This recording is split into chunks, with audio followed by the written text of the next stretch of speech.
Šo tu noteikti nevar ignorēt.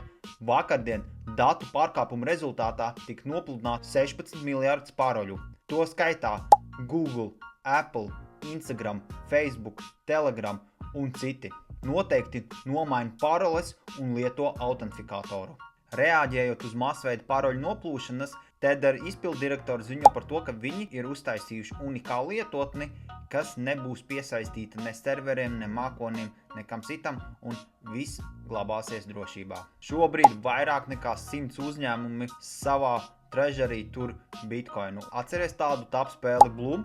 Vakardien tika izlaists čekers, to var pārbaudīt, cik tad tu saņemsi.